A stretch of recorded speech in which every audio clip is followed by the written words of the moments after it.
Salam sejahtera Malaysia. Denyut nadi suara rakyat bergema di channel ini. Oke. Tuan-tuan dan puan yang dihormati sekalian. Azmin. Saya ada soalan untuk kamu lah. Apa pendapat kamu tentang Azmin Ali? Apa pendapat Anda tentang Azmin Ali? Maksud saya ialah, adakah Azmin Ali ini adalah seorang yang betul-betul setia, ataupun tidak setia, ataupun betulkah Azmin Ali ini orang yang memang cukup betul-betul hebat, atau tak hebat mana pun, atau hanya dia hebat dulu kerana adanya Pakatan Harapan yang hebat. Sekarang dia tak nak berapa nak hebat pun, walaupun dia menang juga di pilihan raya, tapi taklah sehebat waktu dia di PKR dulu. Adakah dia betul-betul hebat, atau hanya kerana ada orang-orang yang hebat yang membantu dia? Pada pendapat saya, dia memang hebat, tapi kehebatan dia itu terlebih kerana ada orang yang hebat. Oke. Azmin lah, tapi ini kawasan saya. Oh, itu dia kenyataan yang hebat. Azmin lah, tapi ini kawasan saya, kata Dr. Afif Bahardin. Daripada Malaysia Kini, Adun Taman Medan, Dr. Afif Bahardin menjelaskan perbezaan pandangannya dengan ahli MPT Bersatu Mohamed Azmin Ali berhubung pembatalan projek lebuh raya PJD Link Expressway. Kata Afif, dia sekadar mau menyuarakan kepentingan rakyat di kawasan yang diwakilinya, dan Bersatu tidak menghalangnya daripada berbuat demikianlah. Jadi ini mungkin ini perlu juga diberi ulasan oleh siapa, si Sanusi. Dia kata ada keretakan di dalam Pakatan Harapan, di dalam Kerajaan Paduan. Bagaimana dengan ini? Bagilah komen. Kata Afif, dia sekadar menyuarakan kepentingan rakyat di kawasan yang diwakilinya, dan Bersatu tidak menghalangnya daripada berbuat demikian. Pendirian Azmin lah, dia kata. Tapi ini kawasan saya. Katanya ketika dihubungi oleh Malaysia Kini, kenapa Azmin Ali mau mengganggu kawasan dia lah?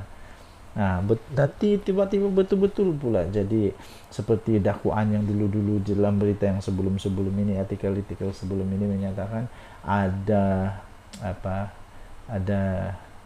sudah dia punya sebutan tu,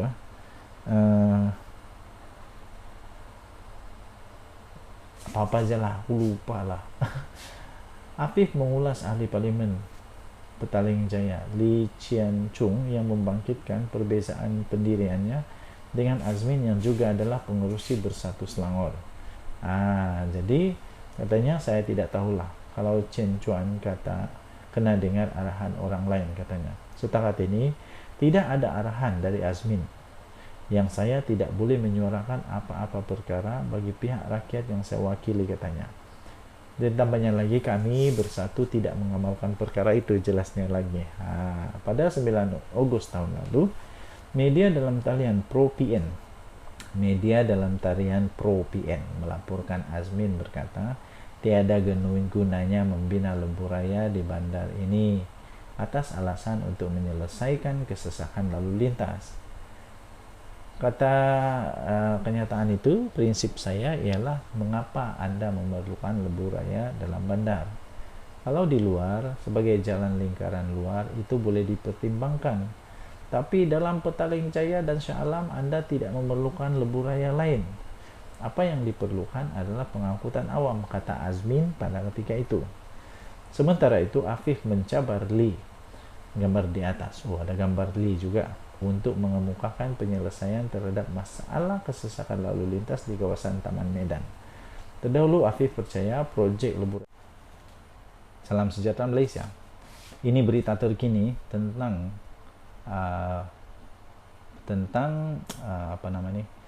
pilihan raya, tentang pilihan raya kecil untuk Kuala Kubu Baru. Jadi ada sudah calon yang digembar-gemburkan, ada sudah calon yang berpotensi, ya. Jadi akhirnya Ini maklumat terbaru yang baru kita terima. DAP akhirnya memberikan senarai pendek. Dalam bahasa Inggrisnya mungkin shortlisted lah. DAP senarai pendek 10 calon di Kuala Kubu Baru. Dan lihat, DAP kasih senarai apa? DAP kasih senarai apa? Ada orang bilang DAP ini resis. DAP ini resis. Tapi ini bukti dia. Ada dalam senarai 10 calon itu, ada senarai calon Melayu, ada senarai calon Cina dan India. Lepas tu mau kata lagi DAP ini resis, sedangkan ini bukti DAP tak resis. Saya pikir semua parti politik di Malaysia ini harus muhasabah diri. Jangan cuba untuk menuduh parti politik orang sebagai resis dan sebagainya. Jadi lebih baik menghormati. Jadi DAP membuktikan itu dengan menyenaraikan 10 senarai pendek shortlisted calon di Kuala Kubu Baru, dan ada Melayu, ada Cina, ada India. Apalagi bukti yang kamu mau? 10 nama calon berpotensi disenarai pendek oleh DAP dan individu yang terpilih untuk bertanding pada pilihan raya kecil PRK Dewan Undangan Negeri DUN Kuala Kubu Baru akan diumum esok. Wow, ini yang kita tunggu ini. Esok 24 hari bulan 6. Pengarah pilihan raya kecil Pakatan Harapan PH Eng Zehan berkata calon yang dipilih akan dimuktamad pada mesyuarat kepimpinan tertinggi pakatan itu yang dijadwalkan akan berlangsung pada malam ini. Jadi katanya DAP mempunyai senarai yang panjang, mereka yang layak untuk bertanding, dan daripada 10 individu itu, individu yang disenarai pendek, dia kata dia terus terang terdapat calon daripada kaum Melayu, daripada kaum Cina, dan daripada kaum India. Ada lagi kah parti politik yang macam DAP? Saya rasa tak ada kot. DAP saja kot. Kalau ada okey lah, kalau tak ada memang DAP memang tak layak untuk disebut sebagai parti yang resis. Tak layak. Macam mana DAP boleh cakap parti resis, sedangkan dia kasih senarai juga kaum Melayu, kaum Cina, kaum India. Maksudnya di dalam DAP itu memang ada ahlinya yang daripada Melayu, daripada Cina, daripada India. Malam ini katanya kepimpinan tertinggi akan memutuskan calon paling sesuai dan diyakini dapat menyambung legasi hikmat cemerlang mendiang Lee Ki Hyong yang menjadi wakil rakyat di Kuala Kubu Baru selama 3 panggal. Katanya pada Majlis Aidilfitri Anjuran Media Selangor di Shah Alam. Saya pikir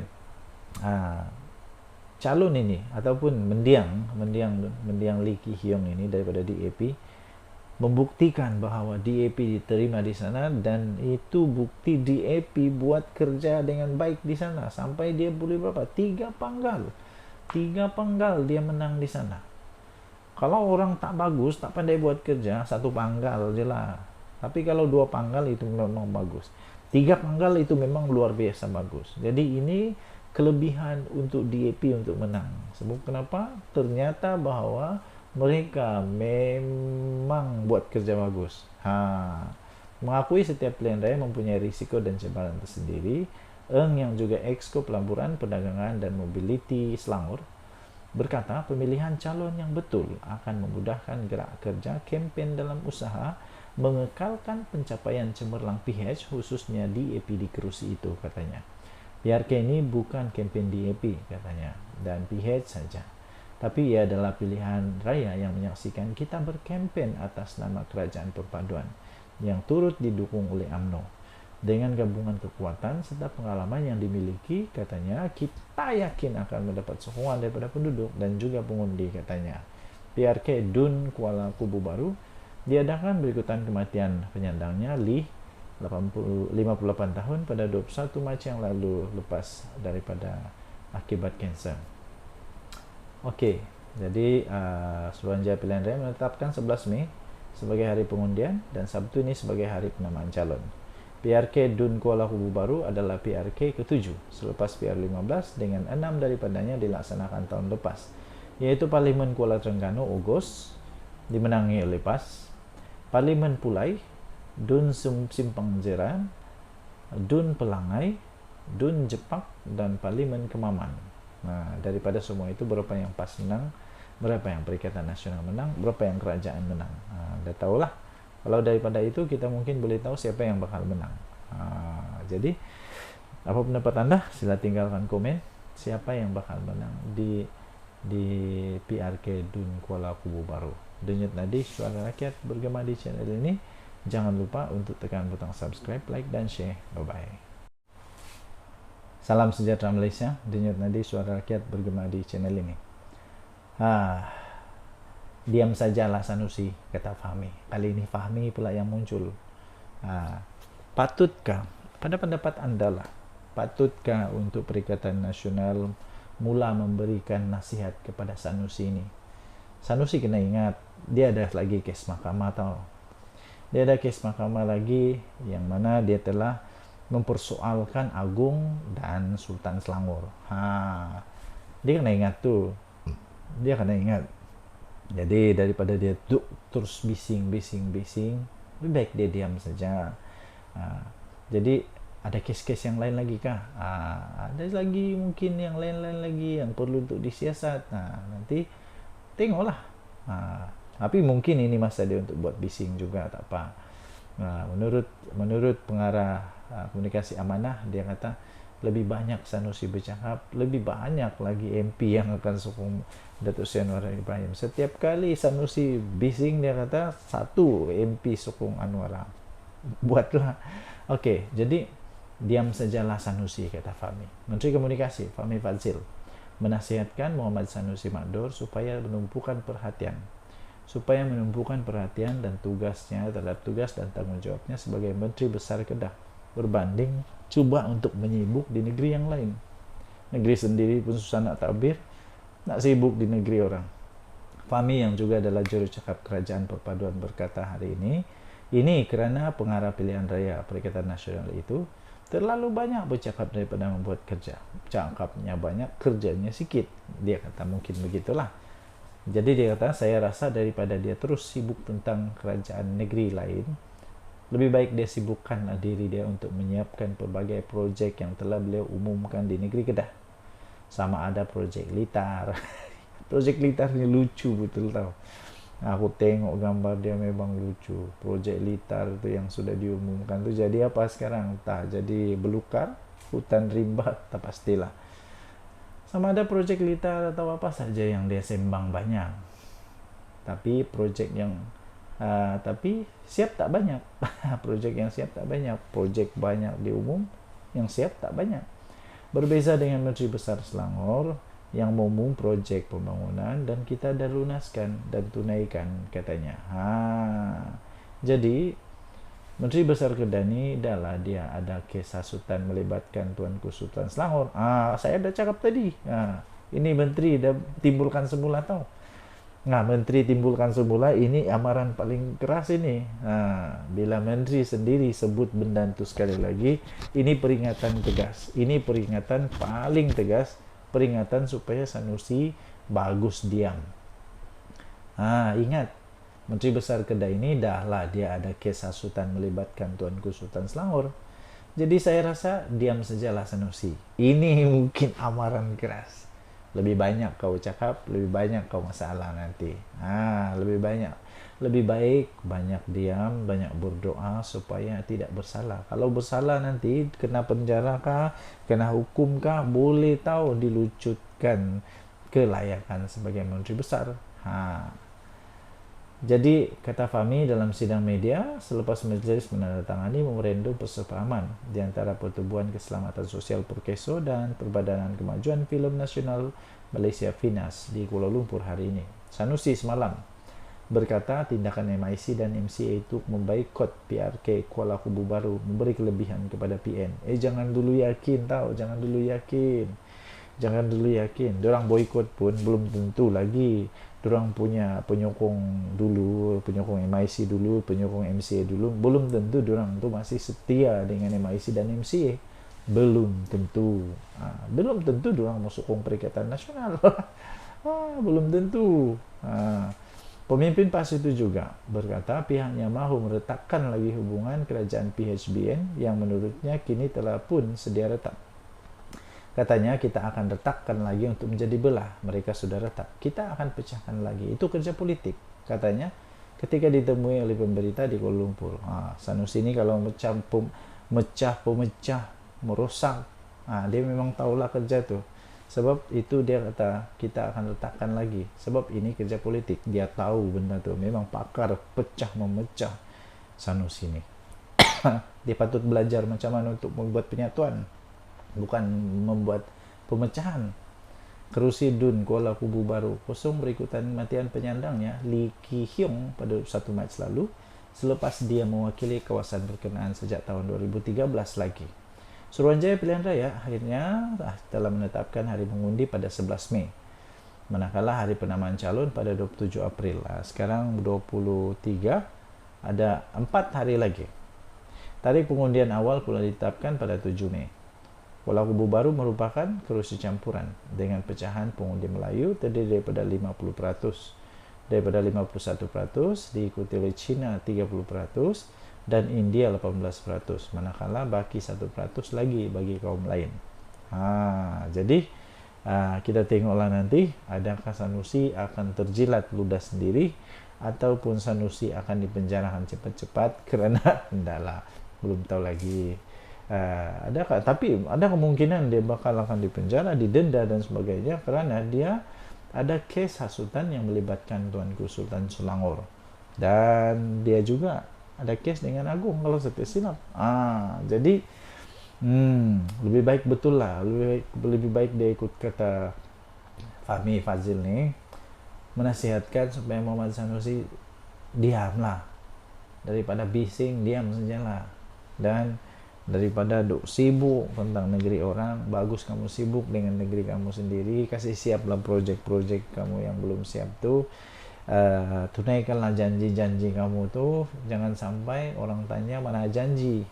Jangan sampai orang kata Sanusi hanya pandai buat cakap, pandai banyak cakap dan sebagainya. Jadi janganlah suka menyibuk dengan negeri orang.